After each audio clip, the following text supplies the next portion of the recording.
பார்க்கலாம். அவன் 4ஆம் தமிழ்ச்சங்கம் வச்சான். இன்னொரு பாட்டன் கப்பல் ஓட்டும் போது 1 லட்சம் ரூபாய் அன்னைக்கு நன்கொடையா கொடுத்தான். வள்ளல் பாண்டித்துறை தேவர் தானே, அவர் பேரை வைக்க கூடாதா? ஜல்லிக்கட்டுக்கும் ஐயா கருணாநிதிக்கு என்ன சம்பந்தம் இருக்கு? எங்க தாத்தா மூக்கையத்தவர் பேரை வைக்க கூடாதா? ஏன் எங்க அடையாளம் வந்துருமில்ல? சரி, இந்த விண்ணூர்தி நிலையத்துக்கு பேர் வைக்கணும். முத்துராமலிங்க தேவர் மூக்கையத்தவர் வச்சா தானே பிரச்சனை உனக்கு?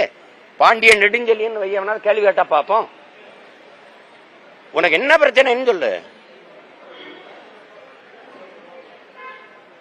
இதெல்லாம் கேட்டுக்கிட்டு ஒரு தமிழன் பேசுறத பாருங்க. ஒரு தமிழர்கள் கருணாநிதி தான் தமிழ் கடவுள்னு சொல்றதை கேட்டுக்கிட்டு இந்த சனம் எல்லாம் தன்னலவாதிகள் பெருகி போய் நத்தி பிழைக்கிற கூட்டம், அற்ப பதவிக்கு அலைகிற கூட்டம் பெருகுனதுனால இந்த இனம் அவமானப்பட்டு நிக்குது.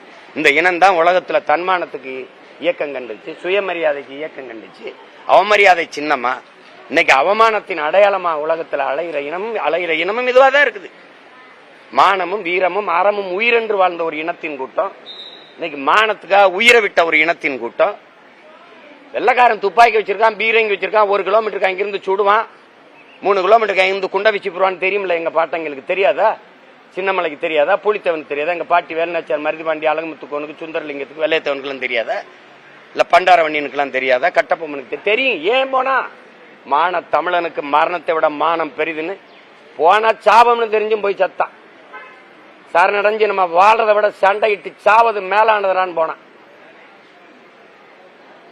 அடிமை வாழ்வினும் உரிமை சாவு மேலானதுன்னு போனான். அந்த இனத்துல பிறந்த கூட்டம் இன்னைக்கு அற்ப 1 சீட்டு 2 சீட்டு ஒரு வாரிய பதவி, இதுக்கு போய் முட்டிக்கால் போட்டு நின்னுக்கிட்டு கேவலப்பட்டுக்கிட்டு, அதை விட கொடுமை அவனுக்கு வக்காலத்து வாங்கி பேசுறது. ஒருத்தன் செய்யற எல்லா தவறையும் சகித்துக்கிட்டு மாவீரன் சுபாஷ் சந்திர போஸ் சொல்றாரு, ஒரு அரசியல் கட்சி, ஒரு தலைமை, ஒரு இயக்கம் அதுல சேர்ந்துட்டதுனாலே, அதுல இருக்கிறதுனாலே அது செய்யற எல்லா தலைவரையும் சகித்து கொண்டு வாழ்வதான் தான் தேசப்பற்றுனா, அந்த தேசப்பற்று என் கால் செருப்புக்கு சமம்ங்கிறான்.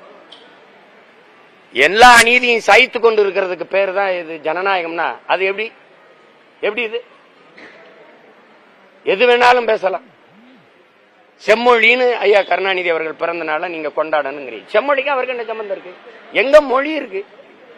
செம்மொழின்னு சொல்லிட்டு தமிழ் செம்மொழியா இருந்ததா சொன்னதுனால ஆனதா? அவர் தான் வாங்கி கொடுத்தாரு. எங்க அடமானம் இருந்துச்சா? என் மொழி பிறந்து சிறந்த மொழிகள் உலகத்தில் உண்டு. சிறந்த பிறந்த மொழி உலகத்தில் என் மொழி மட்டும்தான். எல்லா மொழியும் மனிதனால் பேசப்பட்டது, உருவாக்கப்பட்டது. இயற்கையின் மொழி, இறைவன் பேசிய மொழி உலகில் ஒரே மொழி தமிழ் தான். இதுல அவர் மொழி அப்படி கொண்டாடணும். ஏன் இங்க முன்னோர்களை மொழியை காக்க போராடணும் இல்லையா? இந்த மொழி செத்து விடுமோன்னு செத்த நடராஜன் அவன் இறந்த நாள் தான் தமிழ் மொழி நாள்னு இருக்கணும், செம்மொழி நாள்னு இருக்கணும்.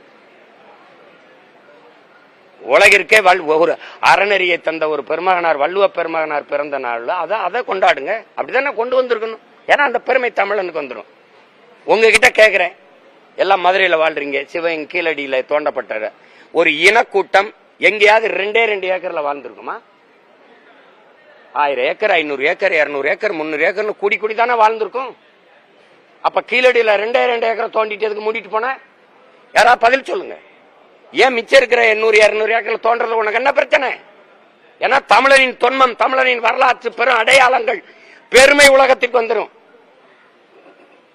இன்னும் யாரப்பா மோகஞ்சாராவா பேசிட்டு இருக்கிறா, அதே பேசிட்டு இருக்கிறா, அதுவே தமிழர் நாகரிகம். ஆனா அதை விட்டு கொடுக்க உனக்கு முடியல. அங்க என்னுடைய ஜல்லிக்கட்டு காலையில அந்த காசு இருக்குது, எல்லாம் இருக்குது, அதை காட்டுக்க முடியல.